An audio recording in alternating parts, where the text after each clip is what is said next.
Assalamualaikum warahmatullahi wabarakatuh. Selamat pagi anak-anak. Sudah siap semua ya?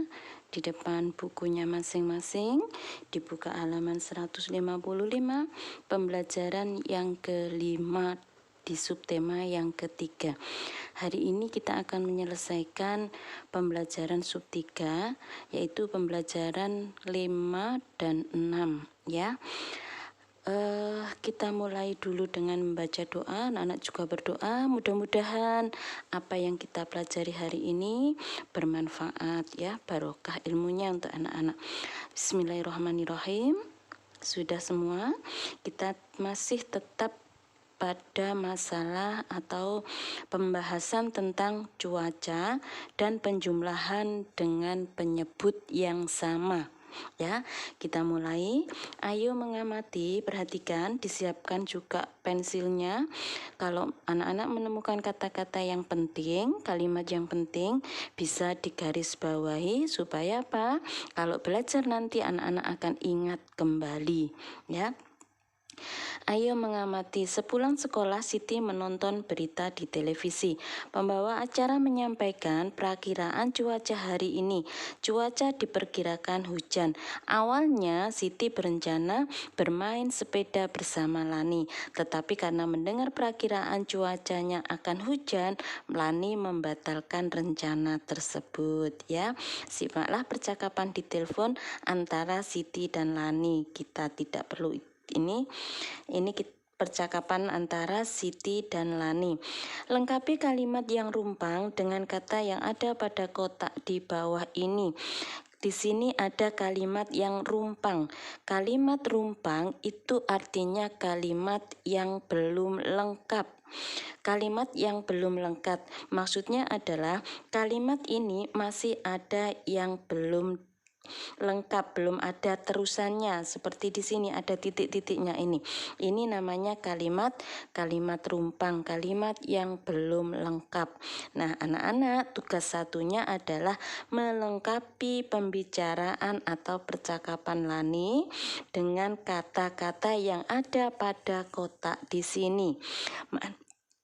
Mana yang cocok anak-anak letakkan di sini, dikerjakan di buku paketnya saja. Ini adalah tugas 1 ya, sampai dengan halaman ini, halaman 156 ya. Sekarang kita lanjutkan, ayo berlatih. Perubahan cuaca itu terjadi setiap saat. Ini ciri-ciri cuaca ya, bahwa cuaca itu berubah setiap saat dan waktu dan tempat yang berbeda. Pernahkah kamu mengalami hal tersebut? Buatlah percakapan. Sebelum memulai percakapan, buatlah daftar pertanyaan terlebih dahulu seperti kemarin ketika wawancara ya. Sebelum melakukan wawancara, maka sebaiknya dibuat daftar pertanyaan ya. Sebelum membuat daftar pertanyaan, yang harus dilakukan adalah membuat kalimat tanya. Apa itu kalimat tanya? Kalimat tanya atau kalimat pertanyaan itu adalah kalimat yang diawali dengan kata tanya dan diakhiri dengan tanda tanya. Ingat ya anak-anak ya, kalimat tanya itu kalimat yang diawali dengan kata tanya dan diakhiri dengan tanda tanya. Itu kalimat tanya, menanyakan sesuatu atau kalimat yang membutuhkan jawaban. Itu namanya kalimat tanya. Apa saja kata tanya yang digunakan? Bu Guru sering mengatakan kita singkat dengan adik Simba. Apa, di mana, kapan, siapa, mengapa, bagaimana. Itu kata yang biasa digunakan untuk kalimat tanya. Ya, ini namanya kalimat tanya. Contohnya di sini, apa yang kamu lakukan? Bersama siapa? Kapan? Di mana? Mengapa? Bagaimana solusinya? Ini adalah kalimat tanya yang digunakan Lani ya ketika dia hendak merencanakan sesuatu ya, seperti ini contohnya saja. Kita lewati saja. Sekarang ayo mengamati. Siti sudah membatalkan rencananya bersepeda. Siti Akhirnya menggantinya dengan membaca buku. Nah, di buku itu Siti melihat apa? Beberapa keanekaragaman tari tradisional ya. Tarian tradisional itu tarian yang merupakan ciri khas suatu daerah. Ya, namanya tarian tradisional. Setiap daerah itu memiliki tari yang berbeda dengan daerah lain. Itu tari tradisional. Apa saja contoh di sini? Sambil mendengarkan Bu Guru, anak-anak siapkan pensilnya atau pulpennya, ditulis di bawahnya ini ya. Ini adalah tari Ratoe Jaro, berasal dari Aceh. Ditulis ya nak ya. Ini tari tortor dari Sumatera Utara. Ini dari Sumatera Utara. Yang ini tari piring. Tari piring itu dari Minangkabau, Sumatera Barat. Tari serimpi dari Jawa Tengah. Tari balen dadas dari Kalimantan Tengah. Ini dari Jawa Timur, anak-anak pasti tahu ya. Tari reok dari mana? Ponorogo. Ini adalah tari lenso dari Minahasa. Ya, ini dari Maluku. Yang ini tari pendet dari Bali. Ini khas sekali ya.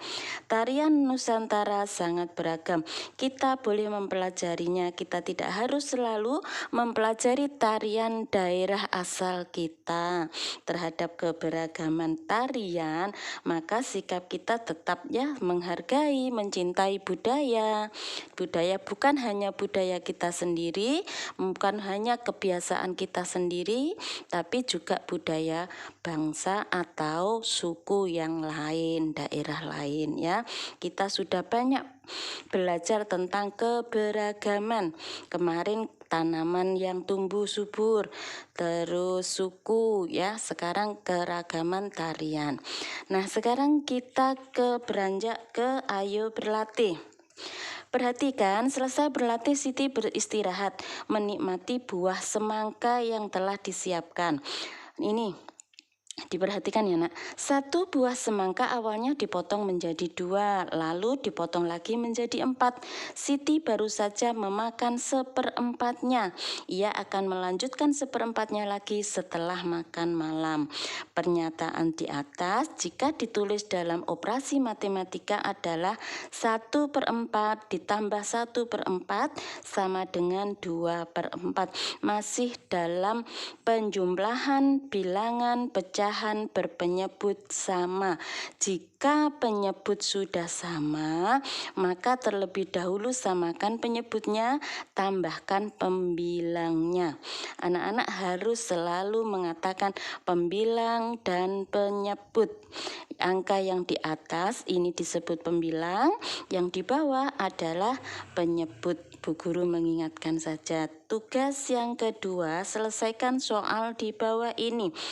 Soal 1, petani memiliki sepetak sawah. Ia mencangkul 1/4, kemudian 2/4. Berapa bagian sawah yang telah dicangkul? Berarti anak-anak menjumlahkan ya. Nomor 2, Beni memiliki pohon rambutan. Beni memetik 1/5. Ayah 3/5. Berapa jumlah rambutan? Kalau yang ditanyakan jumlah, maka anak-anak harus menjumlahkannya.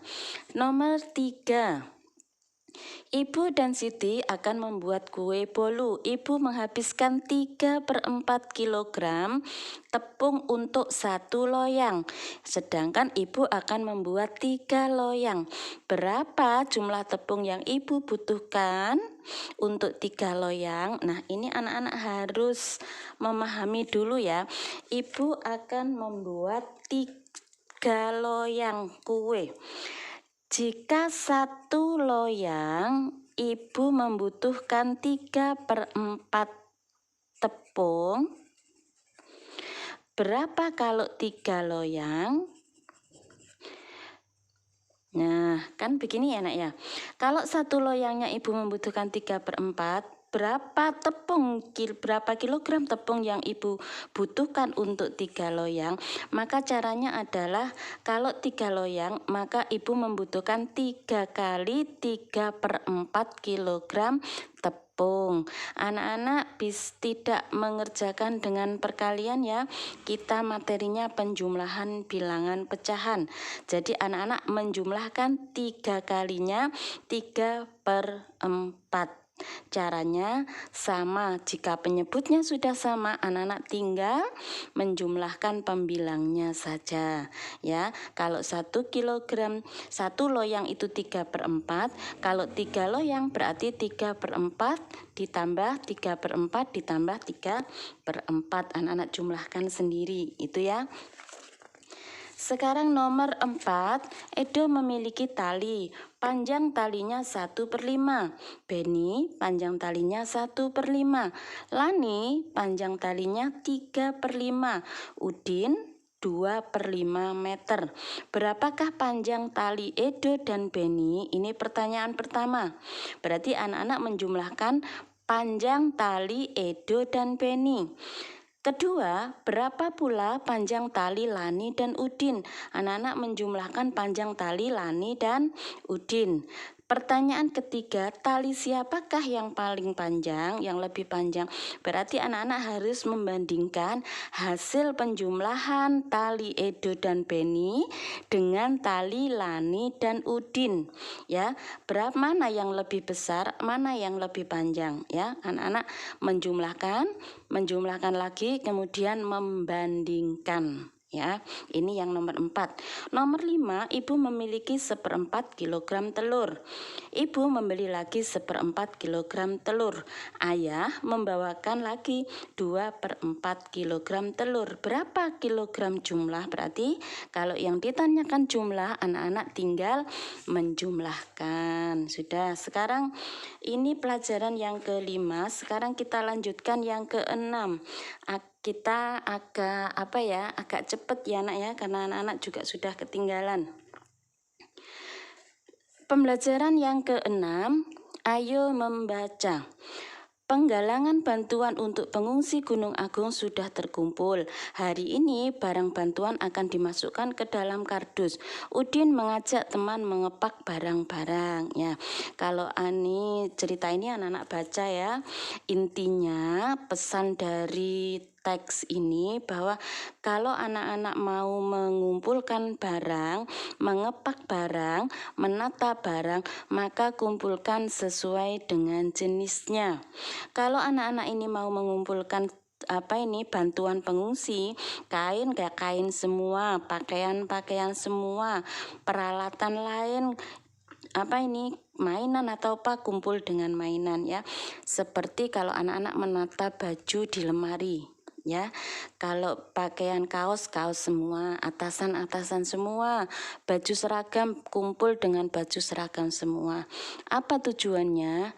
Tujuannya kalau kita mengelompokkan barang sesuai jenisnya itu, jika suatu saat kita membutuhkannya, maka kita mudah untuk mendapatkannya atau mencarinya. Itu pesan dari sini ya. Sekarang ayo mengamati. Menolong sesama adalah perbuatan yang mulia. Menolong adalah perbuatan yang terpuji. Sudah pasti ya. Apapun latar belakang, suku, daerah, perbedaan warna kulit, perbedaan asal daerahnya, perbedaan agamanya, maka anak-anak tidak boleh memilih-milih ya, mana yang harus ditolong. Setiap kita menemui orang yang sedang kesulitan, maka kita wajib menolongnya ya. Jangan kita pilih-pilih untuk menolong orang. Misalnya ada kecelakaan, anak-anak melihat ada anak jatuh, ditanya dulu, kamu dari mana? Kamu orang sini apa enggak? Enggak. Kamu agamamu apa? Islam? Bukan. Terus apa lagi? Kamu dari daerah lain? Iya, ya sudah, saya enggak jadi nolong Nah, yang seperti itu tidak boleh. Ada anak yang minta bantuan, kamu bukan teman saya, minta bantuan sama temanmu. Nah, kalimat-kalimat seperti itu tidak pantas kita lakukan ya. Kepada siapapun yang membutuhkan pertolongan, maka kita wajib menolongnya. Itu kesimpulannya. Tuliskan sikap menolong yang pernah kamu lakukan, ceritakan pada temanmu di depan kelas. Nah, di sini ayo bercerita, ada kolom-kolom atau kotak-kotak yang berisi pengalaman pernah menolong orang lain. Contoh di sini, siapa yang kamu tolong? Tetangga dekat rumah. Kapan kamu melakukannya? 2 hari yang lalu.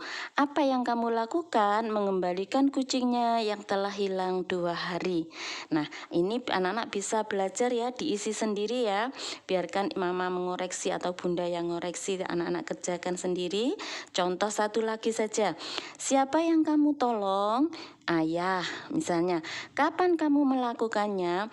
Kemarin sore. Apa yang kamu lakukan untuk menolongnya? Membantu ayah mencuci motor yang kehujanan setelah pulang kerja. Misalnya seperti itu. Contoh lagi. Siapa yang kamu tolong? Teman kelas. Kapan? 3 bulan yang lalu. Apa yang kamu lakukan? Meminjaminya pulpen ketika dia tidak membawa alat tulis. Seperti itu ya. Ini mudah, kita tidak perlu tugas, kita lanjutkan ke ayo berlatih saja. Dayu akan membawa bantuan dari teman-teman SD Nusantara. Ayah akan mengendarai mobil ke Bali, dibutuhkan waktu 48 jam perjalanan ke Bali dari Jakarta. Yuk kita temani Dayu selama perjalanan. Di sini ada selesaikan soal hitungan di bawah ini. Ini masih dengan penjumlahan dengan penyebut yang sama, kecuali yang ini nomor 3 karena kita membahas kita membahas pecahan, maka yang di sini nomor 3 ini anak-anak kerjakan dengan pecahan ya. 15 potong coklat. Ini berarti memakan 5 batang coklat, berarti 5/15. 5/15. Ini caranya anak-anak bisa mengurangi langsung atau anak-anak bisa menjumlahkan dulu yang sudah dimakan baru dikurangi, baru mengurangi ini yang asalnya 15/15 ini ya, gitu. Ini yang dikerjakan, ini tugas yang ketiga ya, kerjakan di buku paket saja. Tugas yang ketiga ya, ini sampai nomor 4, ini mudah. Sekarang ayo mengamati. Siti dan teman-teman menitipkan barang bantuan untuk warga. Mereka juga menitipkan surat untuk Komang. Anak-anak mengingatkan saja, apa itu surat? Masih ingat? Surat adalah media komunikasi tulis yang digunakan untuk menyampaikan informasi. Itu surat. Atau surat itu berupa kertas yang berisi informasi atau berita dari pengirim surat kepada pembaca yang dituju. Itu pengertian surat. Kalau anak-anak membuat surat, yang harus diperhatikan adalah di sini ada tempat dan tanggalnya. Ini ada tujuan surat tersebut ya, kepada siapa, di mana. Nah, baru anak-anak bisa membuat kalimat pembuka, menanyakan kabar atau memberitahu kabar. Baru setelah itu isi. Setelah isi, anak-anak bisa membuat kalimat penutup. Ini ya, ini tentang surat. Sekarang ayo menulis. Temukan kata-kata yang berhubungan dengan cuaca dalam surat di atas. Tuliskan pada awan-awan berikut. Di sini ada awan-awan. Ini mudah karena apa? Karena kata-kata yang berhubungan dengan cuaca sudah diberi tanda di sini ya. Ada warna merahnya. Jadi anak-anak tinggal mengganti saja di sini. Tetap anak-anak tulis, tetapi untuk dibuat belajar ya, tidak perlu dikirimkan ke bu guru. Sekarang ayo mengamati, ini tentang mencari arti sebuah kata pada kamus. Anak-anak tahu kamus itu apa? Kamus adalah buku yang berisi kata atau istilah ya. Biasanya banyak kita jumpai di perpustakaan ya. Ada kamus bahasa Indonesia, ada kamus bahasa Inggris, bahasa Arab. Nah, Perhatikan petunjuk, kalau mau mencari kata di kamus, maka yang pertama dilakukan adalah mencari kata dasarnya. Contoh di sini menjaga. Kata dasarnya adalah jaga. Kalau kita mencari kata jaga, maka kita harus mencari huruf awalnya yaitu J, kemudian huruf kedua ja. Jadi kita mencari di kamusnya huruf ja. Mohon maaf karena Bu Guru di rumah tidak siap dengan kamus ya. Jadi Bu Guru tidak bisa memberi contoh langsung. Tapi ini mudah ya. Ini mudah, kakak juga bisa, orang tua juga bisa ya. Nanti minta tolong kalau ada kamus di rumah silahkan dibuka ya. Setelah itu ketemu letak kata dasarnya, maka kita akan tahu artinya. Jaga, menjaga, memelihara, merawat. Kalimatnya, Udin menjaga kondisi tubuhnya dengan baik. Ini hanya cara untuk menemukan arti sebuah kata pada kamus. Untuk ini kita tidak usah dikerjakan. Ini hanya praktek membaca atau mencari kata-kata di kamus. Alhamdulillah sudah selesai pelajaran 5 dan 6. Bu Guru akhiri sampai di sini ya. Selamat belajar anak-anak, tetap jaga kesehatan, pakai masker, jaga jarak, dan jauhi kerumunan. Ya, semoga apa yang kita pelajari ini bisa bermanfaat. Bu Guru akhiri, Assalamualaikum warahmatullahi wabarakatuh.